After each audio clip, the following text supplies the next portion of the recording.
नमस्कार दोस्तों, अगर आपको किसी राज्य में, किसी जिले में, किसी शहर में चुनाव का माहौल समझना है, यह जानना है कि चुनाव में सियासी हवा का रुख क्या है, यह जानना है कि किन मुद्दों पर चुनाव हो रहा है, तो कहीं मत जाइएगा।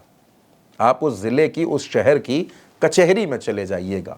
वो कचहरी जहां वकील बैठते हैं, वो कचहरी जहां बस्ते लगते हैं, और वो कचहरी जहां जिले भर के लोग आते हैं। मुकदमों पर बात होती है, शहर के मिजाज पर बात होती है। झारखंड में भी चुनाव के माहौल को समझने के लिए धनबाद की कचहरी में जब प्रज्ञा मिश्रा पहुंची, उल्टा चश्मा का माइक हाथों में लेकर वो जब पहुंची और उन्होंने मिजाज को समझने की कोशिश की, तो क्या कुछ हुआ वो सब मैं आपको बताऊंगा। और ये भी बताऊंगा कि हेमंत सोरेन की सरकार में वकीलों के साथ क्या क्या हुआ। सबसे पहले आप वकील का ही बयान सुनिए। एक वकील बांग्लादेशियों के मुद्दे पर जब प्रज्ञा मिश्रा ने यह सवाल पूछे कि क्या चुनाव में बांग्लादेशियों का मुद्दा है, क्या इस मुद्दे पर वोट होने जा रहा है, तो उन्होंने क्या जवाब दिया, उस जवाब को आप सुनिए। और उसके बाद मैं तमाम वकीलों की बात आपको सुनवाऊंगा, ताकि आप बड़ी बारीकी से, इसमें कोई लाग लपेट नहीं, कोई कहानी नहीं, जो वकीलों ने कहा उनकी बात मैं आपको सुनवा रहा हूं कि आखिर झारखंड का मिजाज क्या है, माहौल क्या है। आप बात सुनिए इनकी कि बांग्लादेशियों का मुद्दा कितना बड़ा है भी या नहीं भी। उसके बाद आगे के बयानों पर बात करेंगे। आपकी बार बांग्लादेशियों का मुद्दा भाजपा लेकर के आई है, वो चल रहा है कि नहीं चल रहा आपके इधर? कोई बांग्लादेशी और ये नहीं है, वो जांच का मामला था और वो केंद्र सरकार के पाले में है। केंद्र ने क्यों नहीं जांच कराई? 10 सालों में कितने बांग्लादेशी बाहर हुए, कितने घुसपैठिए बाहर हुए, कितनों को चिन्हित किया गया। एनआरसी के नाम पर आसाम में क्या खेल हुआ, क्या हुआ उस एनआरसी का, जिसको सुप्रीम कोर्ट के आदेश पर कराया गया। सुप्रीम कोर्ट के आदेश पर जो एनआरसी कराया गया, उस एनआरसी का क्या हुआ, कौन बताएगा उसके बारे में? ये चुनावी जुमले हैं, चुनावी मेंढक हैं। कुछ आसाम से आए हैं, कुछ दिल्ली से आए हैं। अपना सीजन पार होगा, ये लोग चले जाएंगे एकदम। अब दोस्तों, इसके बाद ग्राउंड पर उतरी प्रज्ञा मिश्रा ने यह समझने की कोशिश की कि आखिर वकील क्या सोचते हैं, वकीलों के क्या मुद्दे हैं, और झारखंड के चुनाव को वो किस तरह से देख रहे हैं। लगातार वो बस्तों पर घूमती रहीं, वकीलों से मिलती रहीं। क्या कहते हैं वकील, वो आप सुनिए। हम लोग तो माहौल यहाँ का ही ना बता सकते हैं। आप लोग ना मौसम वैज्ञानिक है भैया।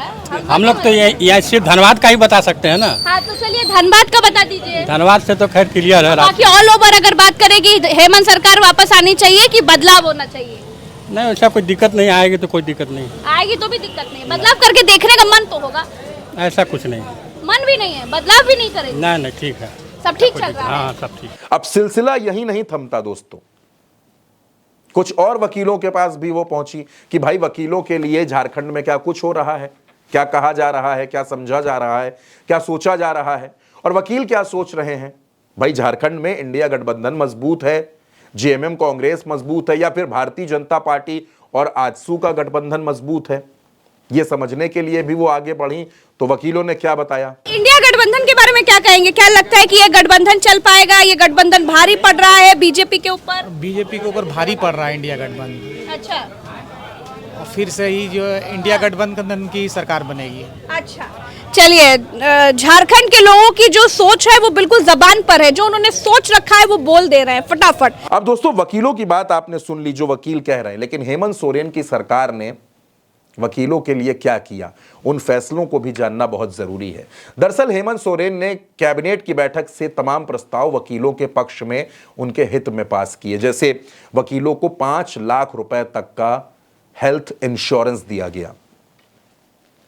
इसके अलावा जो नए वकील हैं, जिन्होंने नई नई वकालत शुरू की है, उनको 5,000 रुपए का वजीफा। यह भी हेमंत सरकार का फैसला। और सबसे बड़ा फैसला, 65 वर्ष से ऊपर के वकीलों को उनकी जो पेंशन 7,000 रुपए थी, उस पेंशन को हेमंत सोरेन ने दोगुना कर दिया और इस पेंशन को 14,000 रुपए कर दिया गया।